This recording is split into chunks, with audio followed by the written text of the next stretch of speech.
The tiny, silver leg of a vintage capacitor is a fickle beast. It's thinner than a strand of angel hair pasta and about as cooperative as a cat being forced into a Halloween costume.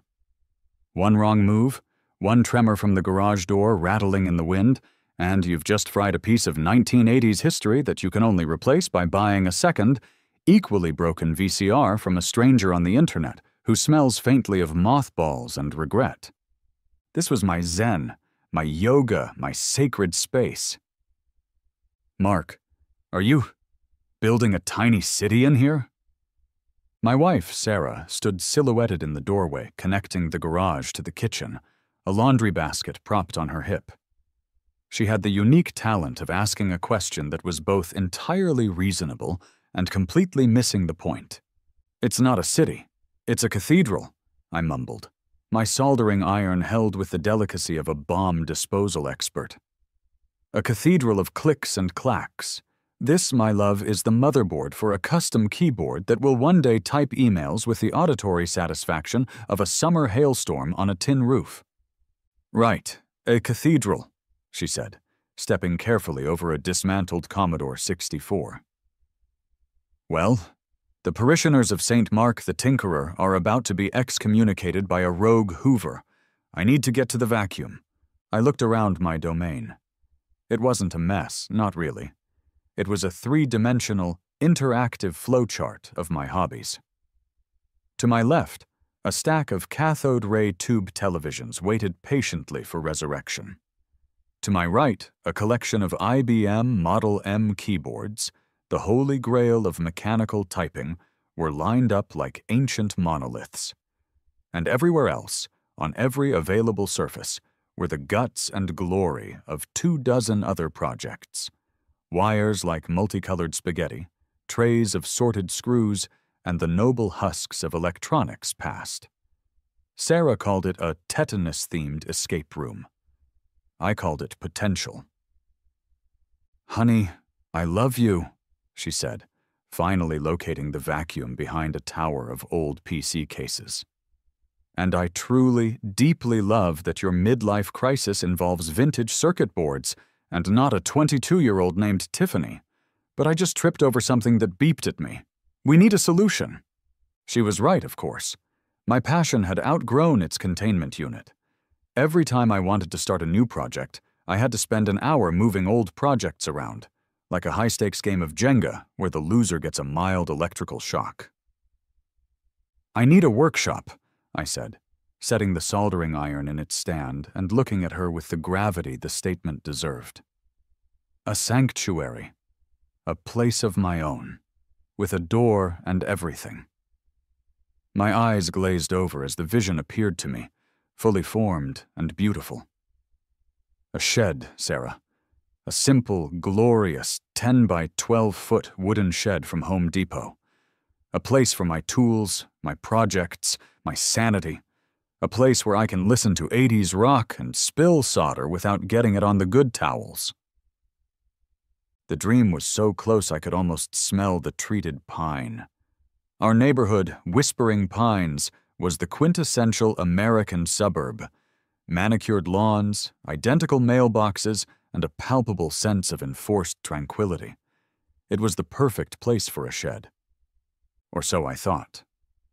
I had forgotten, as one often does in moments of blissful ambition, about the dragon guarding the gates of this particular paradise. I had forgotten about the Homeowners Association.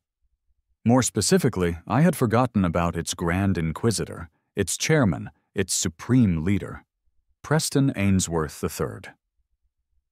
Preston was a man who I was convinced had been genetically engineered in a lab to find fault in others. He was tall, thin, and moved with a stiff-backed gait that suggested he'd been born wearing a suit. Last summer, he'd tried to fine me $50 because my garden gnome, Bartholomew, was, and I quote, non-compliant with seasonal festive decorum. It was July.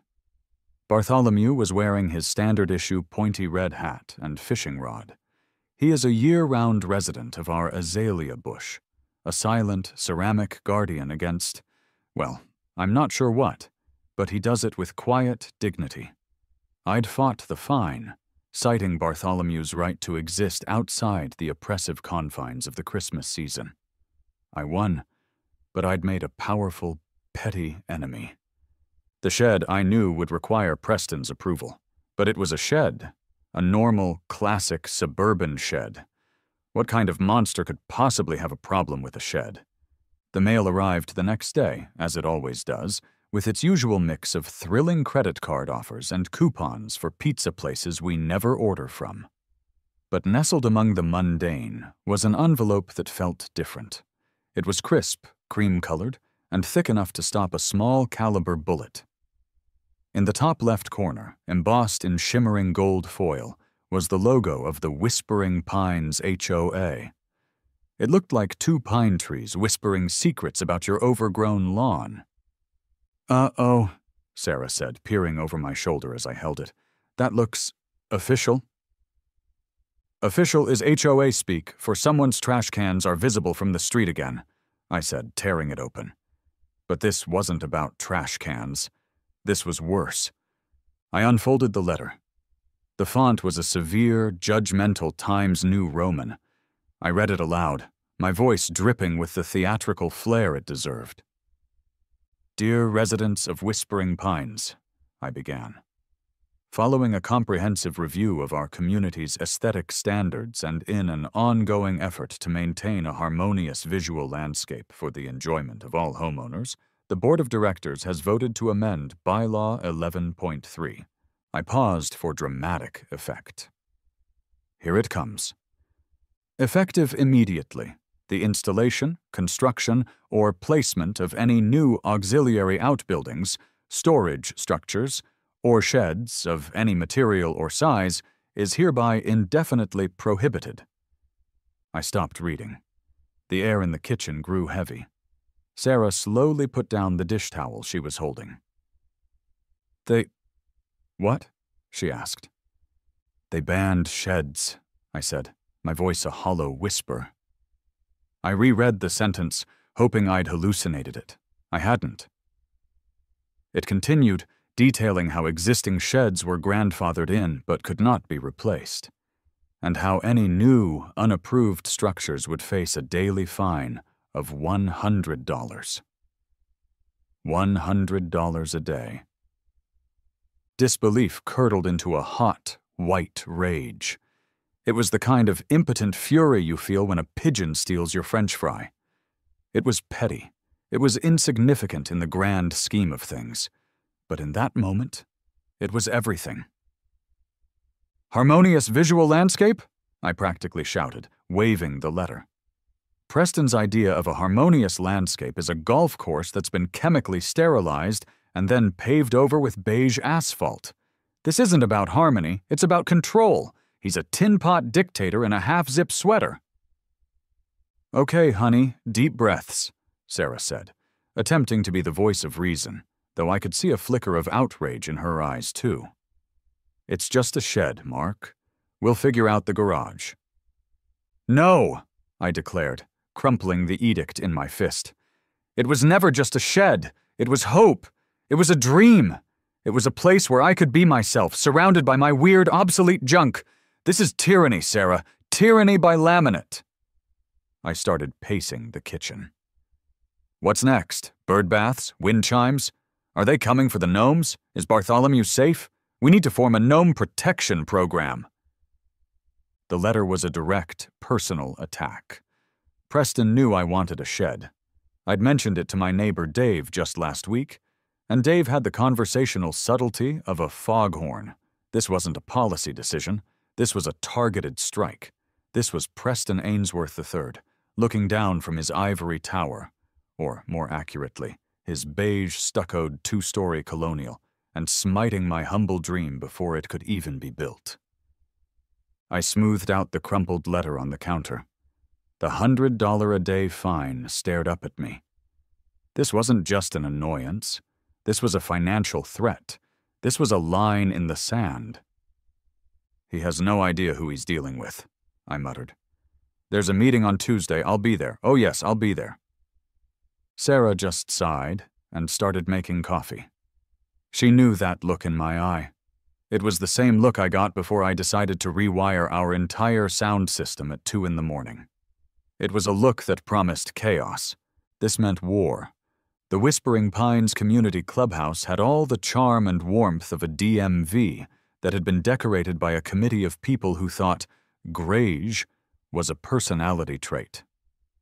The air was thick with the scent of stale coffee, industrial-grade carpet cleaner, and the palpable self-importance of about 15 suburbanites gathered on a Tuesday night to debate the fate of their little fiefdom.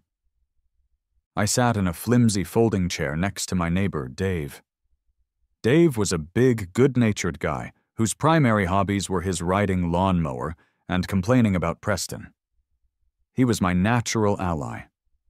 A few rows ahead sat Mrs. Gable, a sweet elderly woman whose only desire in life was to build a small greenhouse for her award-winning orchids.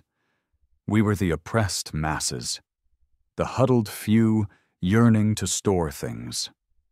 And there, at the front of the room, standing behind a cheap wooden podium, was the man himself, Preston Ainsworth III. He was wearing a navy blue blazer over a crisp polo shirt, a combination that screamed, "I'm a relaxed authority figure, but don't you dare forget the authority part."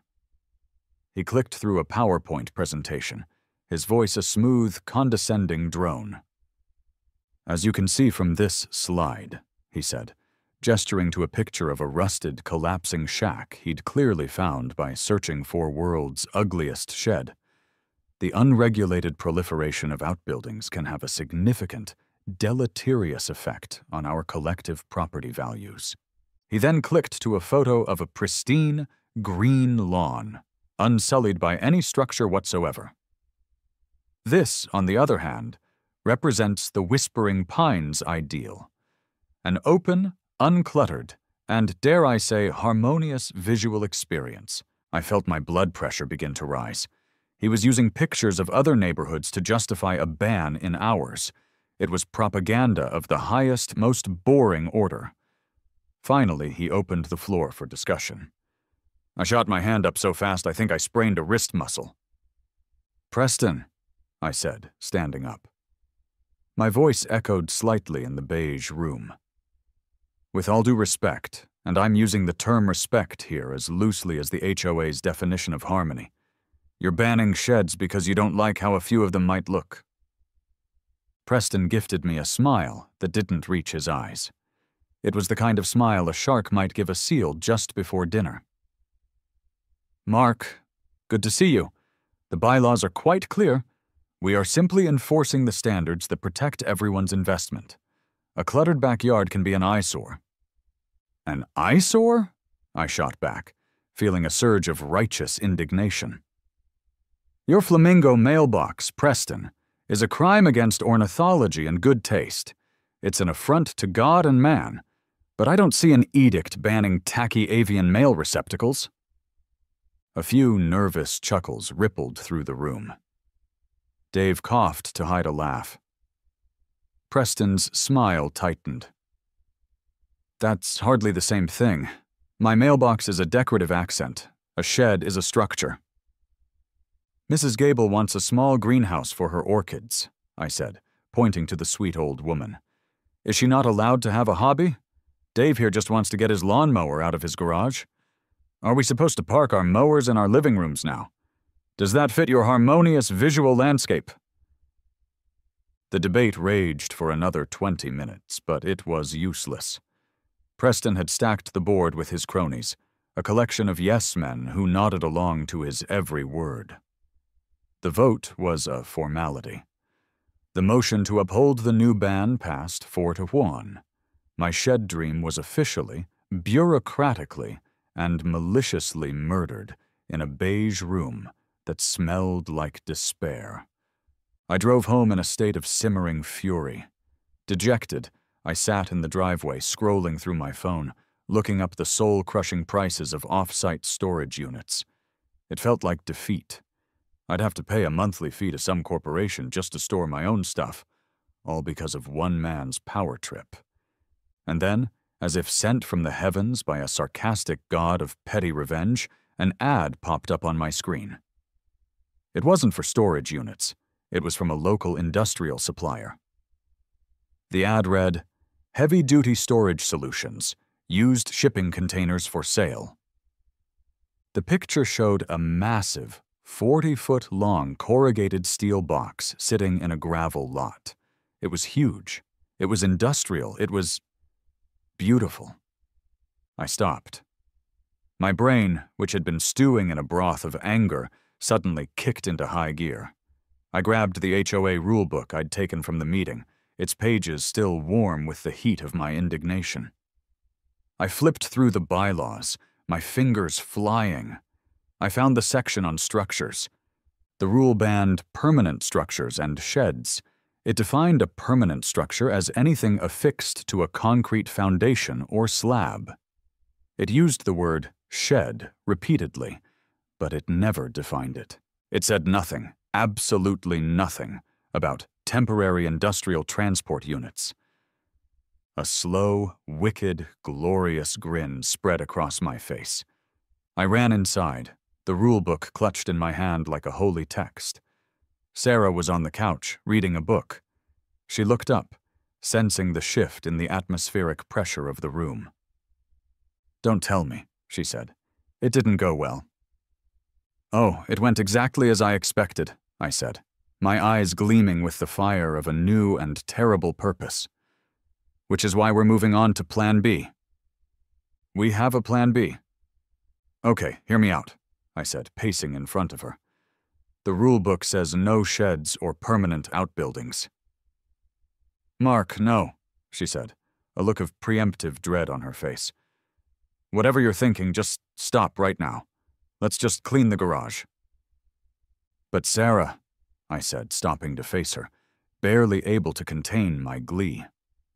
"It doesn't say anything, not one single word, about a 20-ton, 40-foot-long marine-grade Corten steel intermodal freight container." Sarah stared at me in stunned silence for a full 10 seconds. Her brain seemed to be buffering, trying to process the sheer audacity of the sentence I had just uttered. "You want to put a shipping container in our backyard?" "Technically," I said, puffing out my chest, "it's not a building. It's equipment. And it's temporary. It has no foundation. It's just sitting there. It is, by all legal definitions in this ridiculous book, a loophole you could drive a semi-truck through, or, in this case, park a semi-truck's cargo bay in our yard." Sarah put her head in her hands, but I could see her shoulders shaking. It wasn't from sobbing. It was from laughter, a slow, horrified, reluctant laugh. "You're insane," she said, looking up at me, her eyes sparkling with a terrifying mixture of horror and admiration. "You're completely and utterly insane." "That's the nicest thing you've said to me all day," I replied, already pulling out my laptop. "Now, do you think we should go with the standard height or the high cube model?" The war wasn't over. It had just been escalated. Dramatically. Buying a used shipping container online is a surreal experience. It's a lot like ordering a giant pizza, if the pizza weighed 4 tons, had a questionable history involving the transport of consumer electronics from Guangzhou, and required a specialized flatbed truck for delivery. The website I found was a masterpiece of industrial chic, filled with photos of steel boxes set against dramatic sunsets. I scrolled through the options: 20-foot, 40-foot, standard height, high cube. There were drop-down menus for condition, one trip, cargo-worthy, or the ominously named as-is. I opted for a 40-foot high cube model in cargo-worthy condition, which I hoped meant it didn't have any gaping holes or serve as the primary residence for a family of raccoons. I clicked Add to Cart and entered my credit card information with the trembling reverence of a man signing a Declaration of Independence. The confirmation email arrived moments later. "Thank you for your purchase. Your intermodal steel building unit will be delivered within 10 business days." They even called it a building unit. The universe was on my side. 10 days later, A noise like a dying wail echoed through whispering pines. A massive flatbed truck, groaning under the weight of my glorious purchase, was attempting to navigate our placid suburban street. The driver, a grizzled man named Gus, with a face like a road map of every interstate in the country, climbed down from the cab. His assistant, a lanky kid named Kyle who looked about 19 and was wearing a t-shirt that said, "I'm with the crane," hopped out the other side. "Mark," Gus grunted, wiping his hands on an oily rag. "That's me," I said, trying to sound like I did this every day. "Looks great." "All right," Gus said, chewing on a toothpick. "Where's this thing going?" "Backyard," I said brightly, pointing towards the narrow 5-foot gap between my house and the fence. "Right between the oak tree and the patio. Should be plenty of room." Gus followed my finger. He looked at the narrow side gate. He looked back at the 40-foot steel behemoth on his truck. He looked back at me. He stopped chewing his toothpick. A full minute of profound, judgmental silence passed. "You're kidding, right?" he finally said. "Is there a problem?" I asked, my feigned confidence beginning to evaporate. "Happens all the time, boss," Kyle chimed in cheerfully. "People see the pictures online, they don't get the scale." Gus ignored him. "Son, the only way that box is getting in your backyard is with an act of God or a 100-ton hydraulic crane, and I'm fresh out of miracles." He sighed, the sound of a man whose faith in humanity had died long ago. "I'll have to come back. With a crane, a big one, it's gonna cost you." "Whatever it takes," I said, my resolve hardening. Preston wanted a war? He was going to get a war, complete with heavy logistical support. A week later they returned. This time there were 2 trucks. The flatbed with my container, and a second, even more monstrous vehicle carrying a folded-up crane that looked like a praying mantis from a Transformers movie. The event had become a neighborhood spectacle. Kids were lined up on the sidewalk as if for a parade. Neighbors I hadn't spoken to in years were out on their porches, coffee mugs in hand, their faces a mixture of awe and concern. And there, across the street, standing on his perfectly manicured lawn like a disapproving gargoyle, was Preston Ainsworth III. His arms were crossed, his face a perfect shade of enraged magenta. Gus was a maestro. With Kyle shouting directions and occasionally getting tangled in a guide rope, Gus operated the crane with the grace of a concert pianist. The massive steel arm unfolded, reaching towards the sky. Chains were hooked, engines roared, and slowly, terrifyingly, my 4-ton box of defiance was lifted into the air. It swung ponderously over my driveway, over the roof of my house, its shadow blanketing the lawn like a solar eclipse. My heart was in my throat. I had a vision of it slipping, crashing through my roof, and landing directly in my living room. That, I was fairly certain, would be a violation of at least one HOA bylaw. But Gus was a pro. The container descended with unnerving precision, clearing the oak tree by inches and settling into its designated spot in the backyard with a deafening, ground-shaking thud. It was done. It was there. A glorious, rust-colored monolith of pure spite sitting in the middle of my suburban paradise. It was so much bigger and uglier than I had ever dreamed. It was perfect. Before Gus and Kyle had even unhooked the crane, Preston was on the move. He marched across the lawn, waving a rolled-up copy of the bylaws like a general's baton. "What is the meaning of this, Mark?" he sputtered, his voice cracking with fury. "What is that thing?" I leaned casually against my new acquisition, patting the cool, corrugated steel. "This, Preston, this isn't a shed. Per the rulebook you're so fond of, this is a temporary relocatable storage unit." "See?" I stamped my foot on the grass. "No foundation, perfectly legal."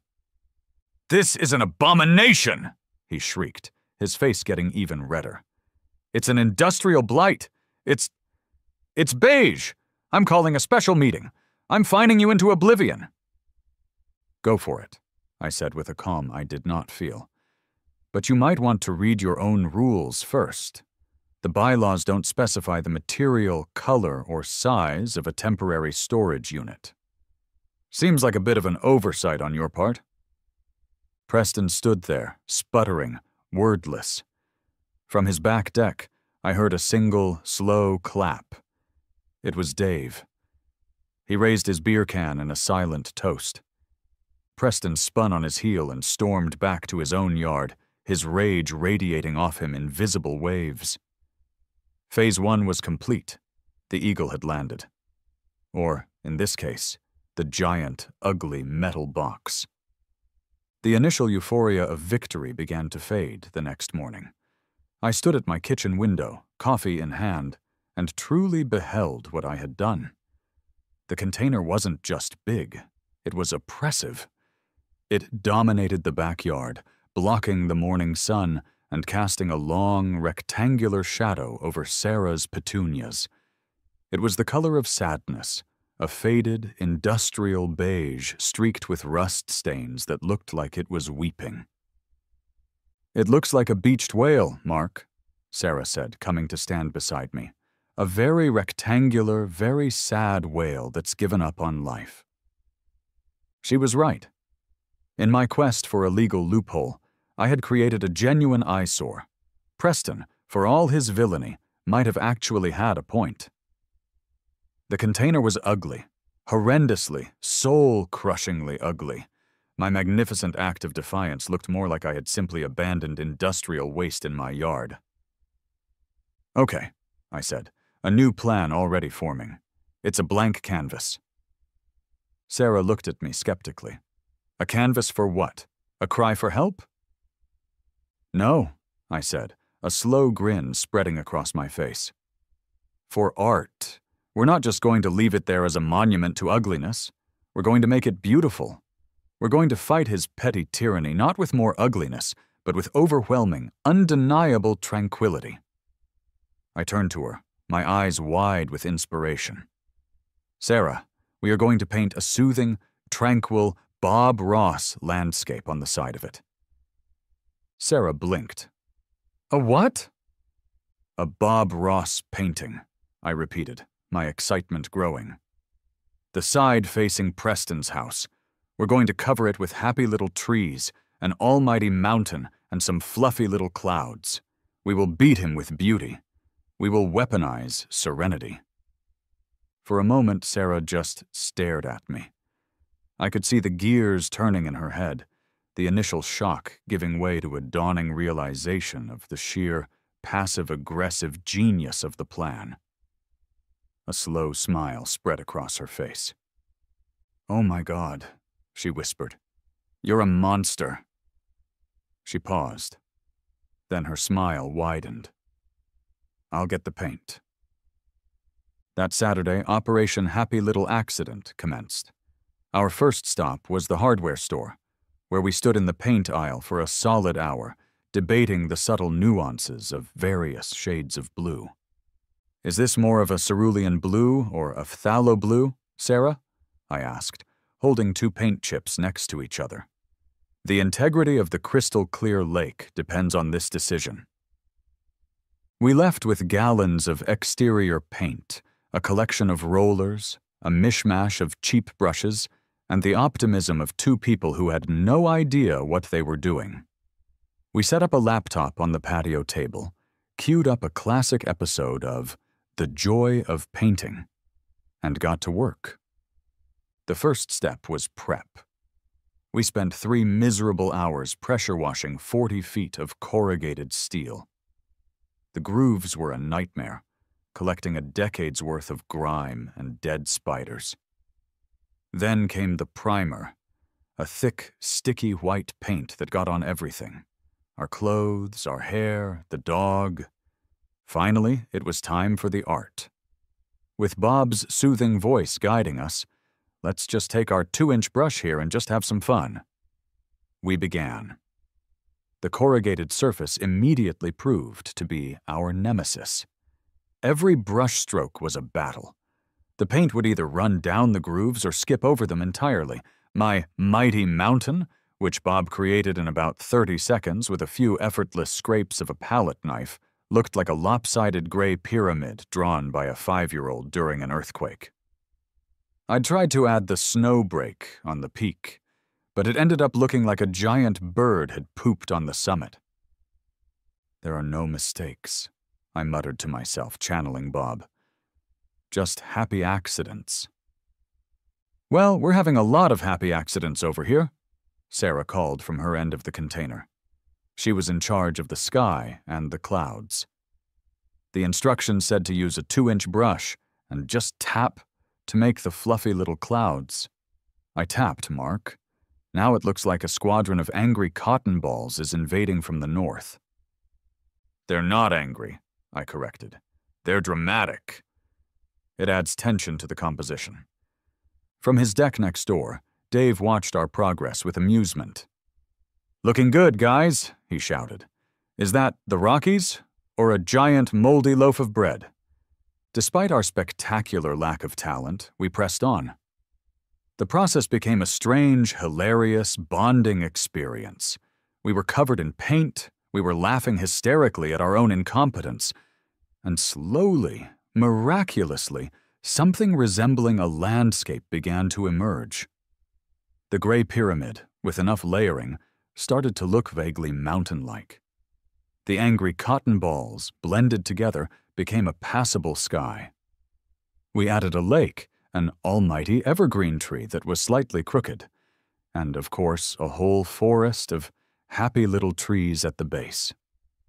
As the weekend wore on, our project became a neighborhood event. Mrs. Gable brought us a pitcher of lemonade. The kids from down the street came over to watch, offering artistic advice. You should add a dragon. It was no longer just my personal war against Preston. The container was transforming. It was ceasing to be an eyesore and was becoming a piece of collaborative, utterly bizarre folk art. By Sunday evening, we were done. We stood back, exhausted and paint-splattered, to admire our work. It was magnificent. A sprawling 40-foot by 9.5-foot Bob Ross landscape. It was objectively not great art. The perspective was weird, the colors were a little too bright, and the lake looked like it was defying the laws of gravity. But it was undeniably, unmistakably, a Bob Ross painting. It was cheerful, it was tranquil, and it was completely, beautifully, and gloriously absurd on the side of a giant metal box in a suburban backyard. The side facing Preston's house was now a monument to peace, tranquility, and the profound joy of petty revenge. The following morning, I woke with a sense of giddy anticipation. I made a pot of coffee and took up a strategic position at the kitchen window, a pair of bird-watching binoculars in hand. Sarah mumbled something about me being a creep, but this was tactical observation, not creeping. At 7:15 a.m., on the dot, as always, Preston's front door opened. He emerged, clad in his signature weekend wear, khaki shorts, boat shoes, with no socks, the monster, and a pastel polo shirt. He bent down to pick up his morning paper. And then he saw it. It was a beautiful, theatrical moment of pure, silent comedy. He straightened up, paper in hand, and his eyes fell upon the 40-foot masterpiece of serenity that now dominated the view from his property. He froze. His jaw went slack. The newspaper slipped from his grasp, fluttering to the pristine flagstone path. His coffee mug, held loosely in his other hand, tilted and then fell, shattering on the ground with a faint crash that I could just barely hear. He just stood there, motionless, for what felt like a full minute, a man whose brain had encountered a visual paradox it simply could not compute. My happy little trees had broken him. The official response was not long in coming. The next day, the first cream-colored envelope appeared in our mailbox. It was a formal warning regarding non-standard yard fixtures and unapproved external color palettes. I chuckled and filed it in a new folder I'd labeled Fan Mail. 2 days later, a second envelope arrived. This one was a cease and desist order for an unapproved structure and aesthetic nuisance.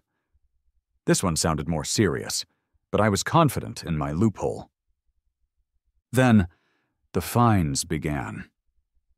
An envelope arrived every single day, each one containing an invoice for $100 for violation of Bylaw 7.4, maintenance of aesthetic harmony. Preston was actually doing it. He was trying to bleed me dry. My response was to become the most pedantic, passive-aggressive correspondent the Whispering Pines HOA had ever known. For each fine, I drafted a formal letter of appeal. Dear Mr. Ainsworth and the esteemed board of the Whispering Pines HOA, I wrote, please find enclosed my appeal regarding invoice hash 102. As previously stated, the unit in my yard is a temporary relocatable storage unit, a category for which the bylaws provide no specific aesthetic guidelines. Furthermore, regarding Bylaw 7.4, I must argue that significant effort has been made to ensure the unit contributes to, rather than detracts from, a harmonious visual landscape. I have attached a photograph, Exhibit A, of the soothing nature scene I have personally rendered upon the unit. I believe the depiction of majestic mountains and happy little trees is the very definition of aesthetic harmony. Sincerely, Mark. The container war, as Dave had dubbed it, became the talk of the neighborhood. A small, predictable faction of rule followers sided with Preston, muttering about property values and precedent. But a growing and much more fun majority was firmly on my side. They saw it for what it was, a hilarious, harmless protest against years of Preston's overreach. Dave started calling the container the Bob Ross Freedom Box. Mrs. Gable told me the painting was perfectly lovely, and that the almighty evergreen reminded her of one she'd seen on a trip to Colorado. I had begun moving my workshop into my new steel sanctuary. I ran a heavy-duty extension cord for power, installed bright LED strip lighting, and set up my workbenches. It was glorious. There was so much space. The acoustics were a bit echoey, but when I put on my 80s rock playlist, it sounded like a concert hall. It was everything I had dreamed of, only bigger and made of Corten steel. But the fines kept coming. By the end of the second week, the stack of invoices on our kitchen counter totaled $1,400. One evening, Sarah sat down at the table and looked at the pile, her usual amusement replaced by a flicker of genuine concern. Mark, this was funny at first, she said quietly. And I love our ridiculous painting, but $1,400? They're going to put a lien on the house if we don't pay this. She was right. The reality of the financial stakes was setting in. Had I pushed the joke too far? Was my petty victory about to cost us thousands of dollars and a legal battle? A sliver of doubt crept in. Don't worry, I said, trying to sound more confident than I felt. They can't fine us for something that isn't against the rules. They'll give up. Will they? She asked. Preston doesn't seem like the giving up type. She had a point. I looked at the stack of fines. I looked out the window at my beautiful, absurd, expensive freedom box. I couldn't back down now. I had come too far. I've been rereading the bylaws, I said, walking over to the bookshelf and pulling out the thick, 3-ring binder that contained the HOA's founding documents, the ones they gave you when you bought the house. Not just the little rulebook Preston keeps waving around, the whole thing, every single page. I opened the binder, its pages yellowed and dusty. And I think I found something big. I held it up, a triumphant gleam in my eye. The battle wasn't just about loopholes and sarcastic letters anymore. I had found a secret weapon. Preston, having discovered that financial warfare was a slow and unsatisfying siege, decided to escalate. His ultimate weapon, the one reserved for the most grievous suburban infractions like teenagers on skateboards or dandelions, was calling the authorities. One sunny afternoon, while I was inside the Freedom Box happily organizing my resistors by value, I heard a knock on the steel door. It was Sarah. "Mark," she said, her voice tight with alarm. "You need to come outside. There's a police car in our driveway." My heart did a little flamenco solo against my ribs. Cops? What could he possibly have told them? I stepped outside, blinking in the bright sunlight, and sure enough, a black and white squad car was parked at the curb. 2 officers were walking up my driveway. One was older, with a weary, seen-it-all face, and a mustache that looked like it had been through several existential crises. The other was younger, taller, and had a look of barely contained amusement. I met them on the lawn, trying to project an aura of a law-abiding citizen who definitely did not have 4 tons of unregulated steel in his backyard. "Good afternoon, officers," I said calmly. "Is there a problem?" The older one, whose name tag read Miller, sighed a sigh that seemed to carry the weight of every ridiculous 911 call he'd ever answered. "Sir, are you the homeowner?" "I am, Mark." "Mark," he said, consulting his notepad, "we received a call about a large metal container in your yard and a complaint about a possible unlicensed industrial business being operated on a residential property." Unlicensed industrial business? That was a new one. Preston was getting creative. "That would be my temporary relocatable storage unit," I said, keeping my voice level. "And my unlicensed business is a hobby. I fix old radios. Would you like a tour?" Officer Miller looked like he'd rather be anywhere else on Earth, but the younger one, Officer Davis, perked up. "I wouldn't mind, actually." I led them through the side gate and into the backyard.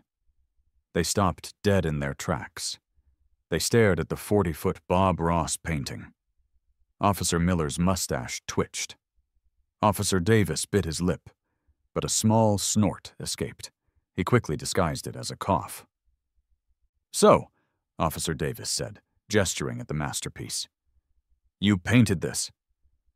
"A joint effort with my wife," I explained proudly. "We felt the original industrial beige was a bit drab. Didn't really pop, you know?" "Sir," Officer Miller said, his voice a flat monotone of pure exhaustion, "your neighbor, a Mr. Preston Ainsworth, claims this unit violates several city codes and constitutes a public nuisance." This was the moment I had prepared for. With all due respect, officer, I checked the city ordinances before I purchased it.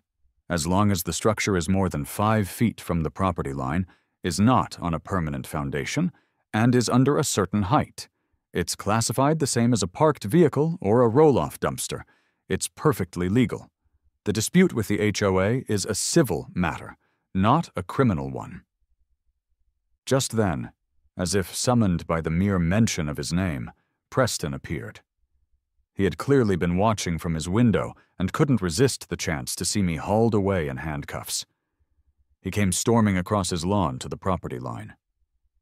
"Officers!" he shouted, his voice shrill with indignation. "This is an outrage.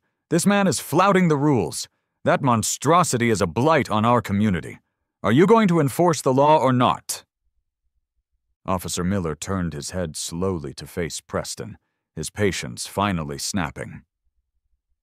"Sir," he said, his voice dangerously calm, "I have been a police officer for 25 years. I have dealt with armed robberies, domestic disputes, and car accidents. This," he gestured vaguely at my container, "is a box in a yard. Your dispute is with your homeowners association. It is not a police matter. Please do not call 911 again unless there is an actual life-threatening emergency." He paused, then delivered the killing blow. "A happy little cloud you don't like does not constitute an emergency."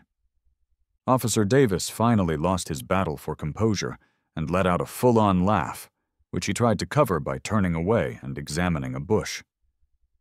Preston stood there, his mouth opening and closing like a fish. He had been publicly, officially shut down. His ultimate weapon had not only failed, it had been turned against him. The officers turned to leave. "Have a nice day, Mark," Officer Miller said, without a trace of irony. Officer Davis gave me a subtle nod and a grin as he walked past. "Love the almighty evergreen," he muttered. It was a total, unmitigated victory. I had won the battle of the authorities.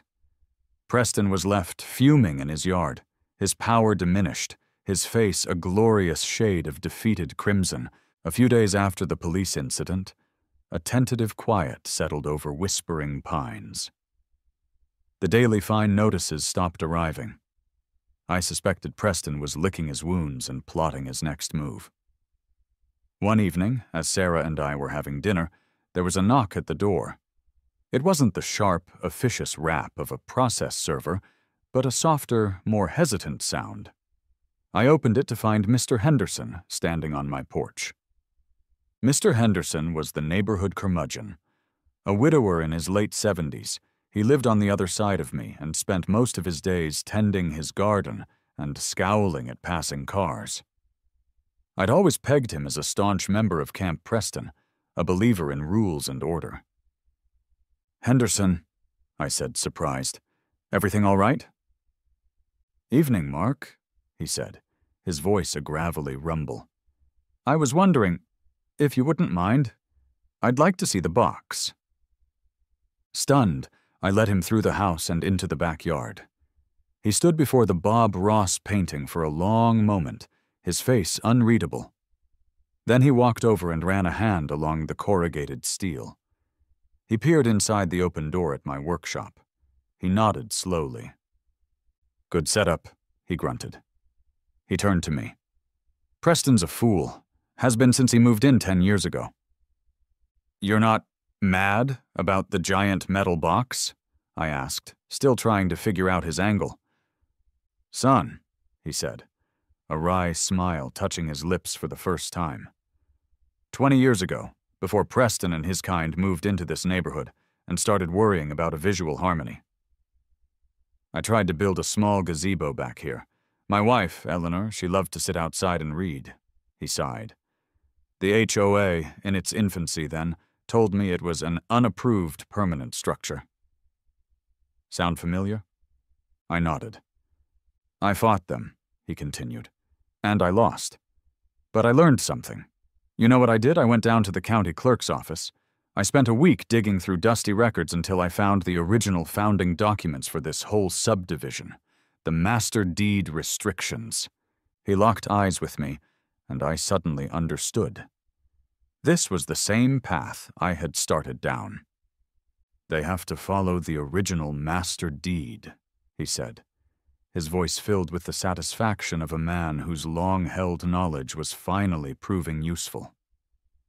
"The ones filed with the county in 1978, when this land was first developed. That's the legally binding covenant that runs with the land. Their little rule book, the one Preston keeps changing every other year. It's meaningless if it contradicts the master deed." He reached into his jacket pocket and pulled out a folded, yellowed piece of paper. It was a photocopy of a legal document. He handed it to me. "I think you'll be interested in Article 4, Section 8, he said. I unfolded the paper and read the typewritten text. My heart started to beat faster.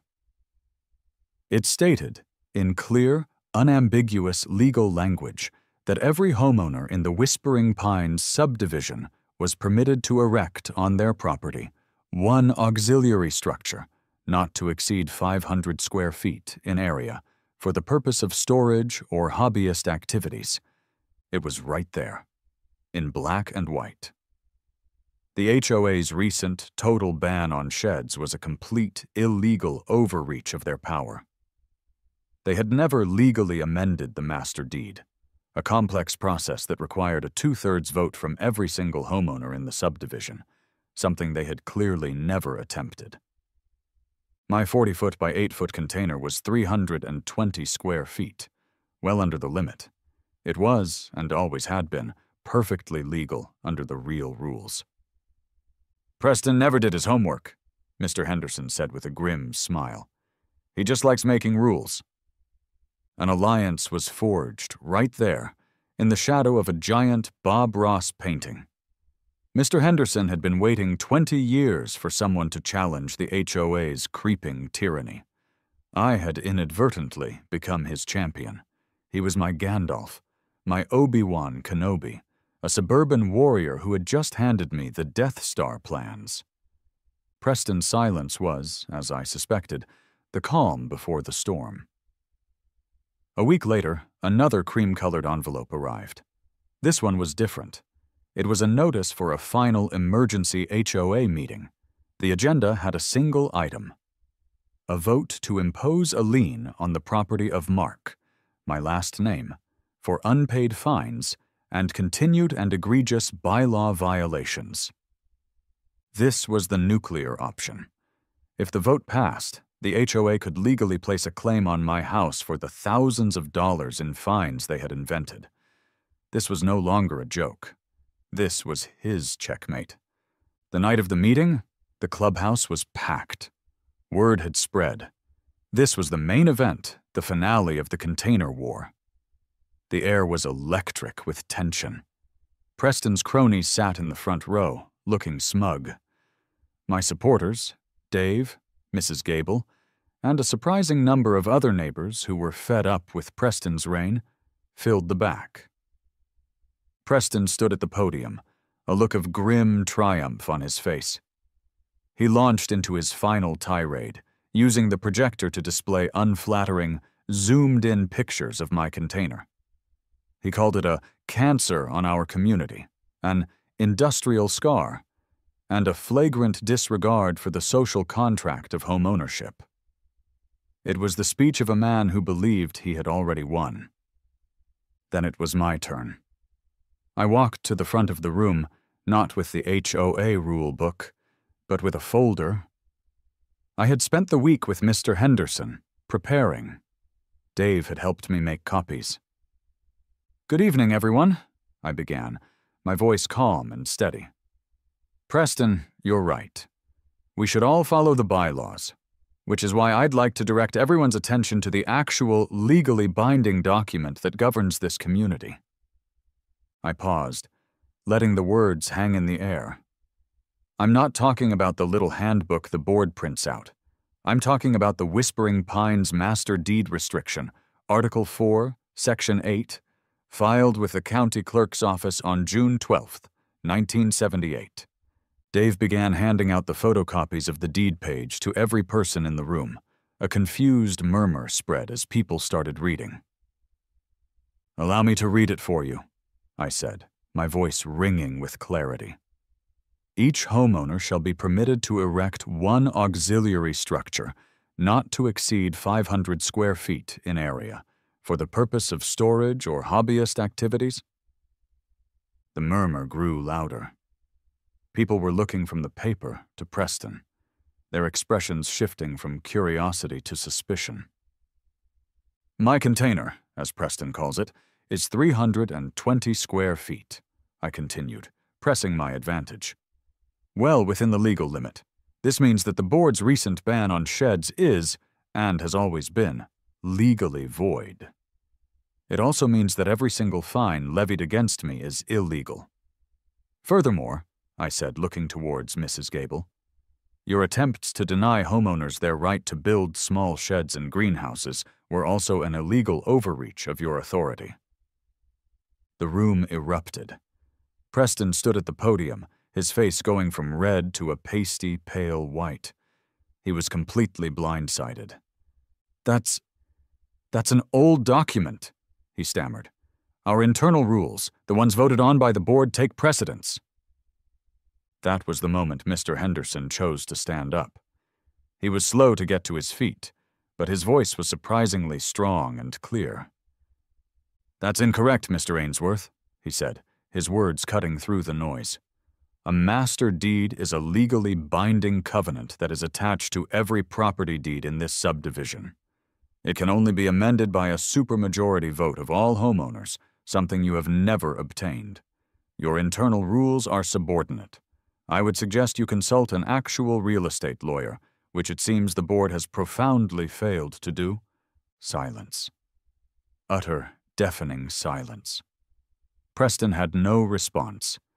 He had been beaten, not by sarcasm or loopholes, but by the one thing he claimed to revere: the rules, the real ones. The vote to place a lien on my house was forgotten.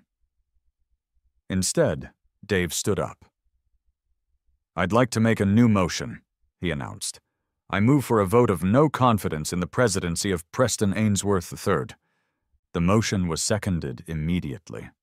The vote was a landslide. The oppressed masses had risen up. The tyrant had fallen. The war was over. A few months later, the view from my kitchen window had changed dramatically. Well, not my view. My view was still dominated by a 40-foot Bob Ross painting. But the feeling was different. The container was no longer a symbol of defiance. It was a symbol of victory. Preston Ainsworth III had resigned as HOA president in disgrace the day after the meeting. Rumor had it he was selling his house, looking for a new, more compliant kingdom to rule. The new HOA board, led by the eminently reasonable Mrs. Gable, had formally rescinded the illegal shed ban in their very first meeting. A quiet revolution of small greenhouses and lawnmower sheds had begun to bloom across whispering pines. My workshop was complete. Inside the Freedom Box, my tools were neatly organized on pegboards. My vintage electronics were lined up on sturdy workbenches, waiting for their turn on the operating table. I had installed a small window at one end and a proper, insulated door. I was in the middle of building my magnum opus, a keyboard with switches so perfectly tuned they sounded like tiny angels tap dancing on a marble floor. With classic rock playing softly from a restored 1970s receiver, the sun streaming through the window. It was my heaven. The painting had become something of a local legend. It had its own pin on Google Maps, labeled the Whispering Pines Wall of Serenity. People from other neighborhoods would sometimes drive by slowly, pointing and taking pictures. Dave, in his infinite wisdom, had successfully pitched a new community event for the following summer, the annual Whispering Pines Happy Little Art Fair, to be held on the lawn right in front of my container. Sarah came in, carrying 2 cold beers. She handed one to me and looked around the workshop, a genuine smile on her face. "How's the cathedral coming along?" she asked. "It's peaceful," I said, taking a long sip of my beer. "Harmonious even, you know, for a giant metal box." "I have to admit," she said, leaning against a workbench, "it's grown on me. It's part of the house now. Just promise me one thing." "Anything." "Next time you decide to fight City Hall," she said, her eyes twinkling, "can we maybe start with something smaller, like a strongly worded letter?" I looked around my workshop, my sanctuary, my 320-square-foot monument, to the glorious things that can happen when a reasonable man is pushed too far. I looked out the window at the crooked evergreen and the fluffy little clouds that had started a revolution. "No promises," I said, and I took another sip of my victory beer. The view was pretty darn good,